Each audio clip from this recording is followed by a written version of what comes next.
I'll show you what true commentating really is. This is touring! Oh my god, it's a commentary! Even though I'm gonna use the same song as I always do! This song is overused! We know it's probably from Shadow the Hedgehog! This is totally not annoying in any way, shape, or form! But I don't care if I'm gonna use it! My homie!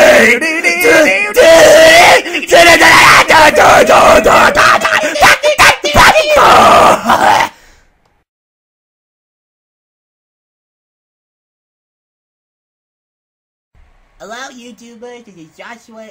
Shadvic. Joshua was speaking. Hey! Turn off the fucking mic! Oh, sorry. Hello, YouTubers. This is Joshua. It's just Joshua 842 speaking. In today's commentary, we're gonna be jumping back into Danny's retrospective in Chapter 4. Now,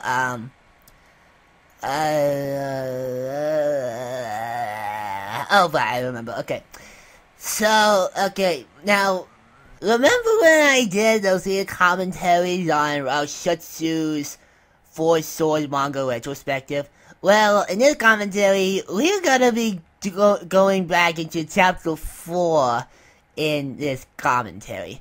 And as I said in the first few times throughout these commentaries, I'm only doing this just so that I could give Danny some motivation into working on the retrospective. Wait, she doesn't need motivation from you to continue the retrospective. She already has enough as it is. Besides, she never asked you to give her motivation, so she really doesn't need it. Yes, she does! Okay. Anyway, so we're gonna be going ahead and getting into Chapter 4 of RoushutsuRises Swords Manga Retrospective. So, without further ado, let's dive in.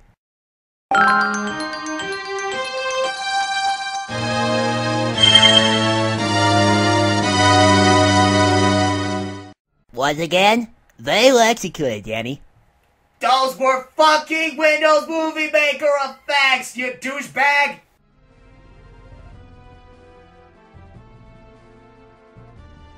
The next stop on our hero's journey is Death Mountain. Ooh, scary. And they build a canoe to use the river's current in order to arrive there fast. As they ride, Vio notices that they're traveling downstream away from the mountain. Blue takes his frustrations out on Red. It's Red versus Blue all over again. And when Green stands up for him, this prompts yet another fight with Blue. This time, they are so engrossed in their argument, they don't realize a black wind crashing into the water, making the rapids harsher. It was me all along! Yes, John Shadvic was responsible for the shadows in the rapids!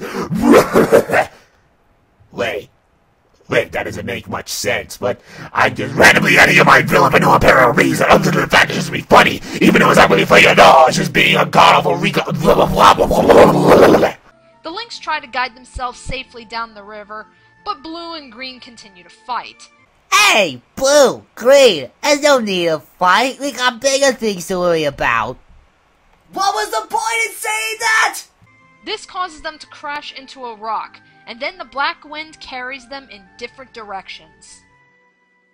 Green finds himself in the middle of a desert village inhabited by the Gerudo, and he's approached by one of the women. She takes him into a tent and offers to give him a massage, telling him to let all of his worries go and just relax. Oh, hubba. I sure would want to have her give me a massage. And by massage, I mean have sex.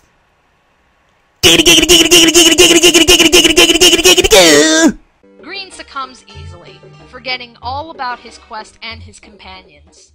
Blue is taken to a barren, frozen land. His first thoughts are that the shock from the river had snapped the Lynx back into one, leaving him as the original personality. He overhears a cry for help and finds an old woman buried in the snow. Have no fear, Green Link is here. Once he frees her, she tells him that Vadi has summoned a never-ending blizzard, and he lurks in a nearby cave. He bravely rushes in, only to find the cave empty. The old woman sneaks up behind him and encases Blue in ice. Oh, Gwen, I can make that joke. I was frozen today! Yeah, I've always wanted to use that joke.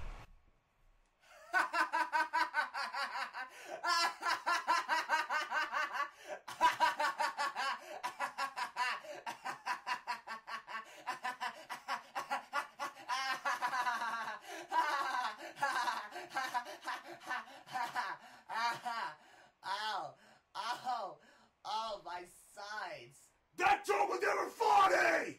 As she leaves, she says that Vadi is not their only enemy. Red lands outside of a village that is on fire. It's funny because fire is red, and this is Red Link, and fire is colored red. And it's just funny. Oh yeah, oh no, a village is on fire? That's just terrible. It's just really, really bad. It's just really horrible to watch. And he immediately begins to panic when he realizes that he's all alone. Suddenly a kid runs to Red, saying that the villagers are blaming him for their home being torched. Hey! Red didn't do anything! He's innocent, I tell you! Innocent! He just got there! Stupid villagers. The villagers corner them and call them both thieves, and Red tries to negotiate with them so that they can listen to the kid's side of the story. But the child is gone, and so is Red's foresword. The villagers chase him away. Oh man, Red was in really big trouble. Same with just like Green Link, Blue Link, and Red Link. Everyone seems to be in a really tight spot. Oh man, doesn't look too good for our heroes. And he manages to run into the kid again. When Red demands his sword to be returned, the kid says that Red never had it when he ran into him. But as a thank you for helping him, he gives Red a fire rod. Red accidentally uses the rod, which catches the villagers' attention, and he's labeled as the arsonist. And Red goes on the run once more, calling for Blue, Green, and Vio's help. And lastly, Vio is fighting for his life in a forest that is alive and trying to kill him. Seriously, what is it with everybody trying to kill them? Oh wait, that's just Vio. But yeah, anyway, like I said earlier, everyone must be in really big trouble. And everyone's already in a tight spot. You just said that, dumbass! He trips over some Deku scrubs that are building a shrine to their lord. Vio automatically assumes Vadi, but they say that they've never heard of Vadi. Their lord is named Ganon. Recognizing the name as one used by the Gerudo people, Vio rushes to find the others. But he runs into none other than Shadow Link. Surprised? How's that for a twist? What's the point of telling them anything? They never listen. Just fight and argue. Only you can see the big picture. The good and the bad. They can't. And they never will. I want to know what you think. I'll listen.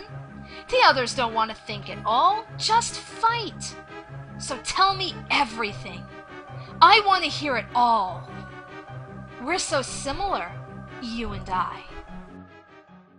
Yes! Tell Shadowy and I everything! Cause we're so much alike! Even though I'm just some horribly done sonic recolor and then using some really crappy audacity effect, but we're still really similar, just the 2-3 of us, whatever. Once again, I've been writing in my character, my dark character, for no apparent reason other than to be funny when I'm really not. I try so hard, but I'm not. Fear me!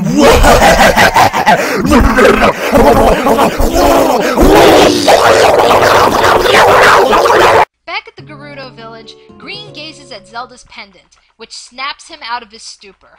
He races out of the tent, past the guards, and into a raging sandstorm. It looks like Green Link is in a really sandy situation.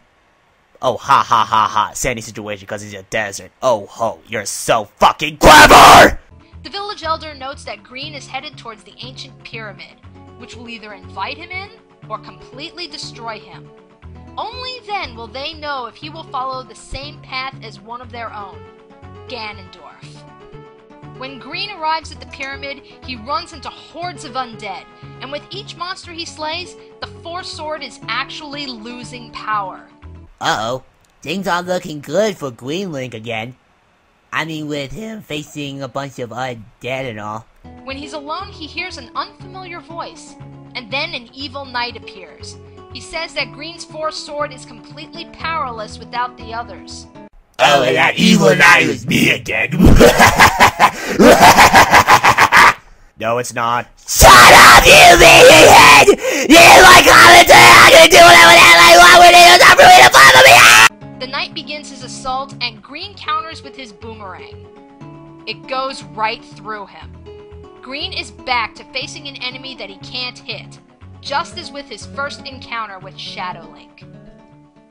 And so, Chapter 4 ends on a cliffhanger. Do you guys see what I mean about how this story is going in a completely different direction now? Oh yeah, I totally agree with you on that one, Danny. We've seen the Links struggle as a team throughout this manga, but now we really get to see how weak and vulnerable they are when they're alone. Oh yeah, all the Links were in really tight spots as they really weren't working together. Their greatest challenge now lies ahead of them.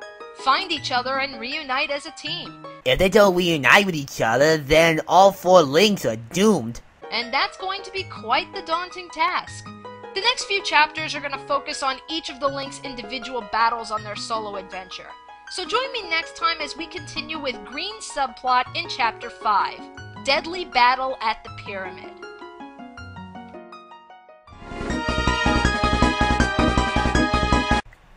And that's where RoushutsuRises Chapter 4 retrospective manga thing ends.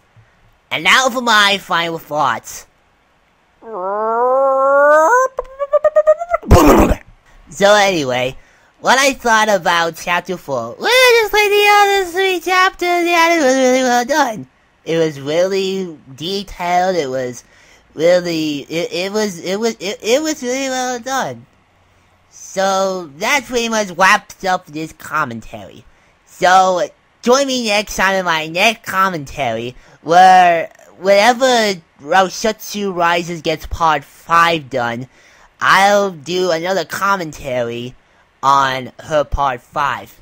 Don't do another one for the love of God! So, anyway, without further ado, this is Joshua8428 signing off. Okay, I just did a commentary that wasn't pointless in any way, shape, or form, and it was on a popular user. Am I cool yet? No. No! No, I'm not cool yet! I worked so hard! The end.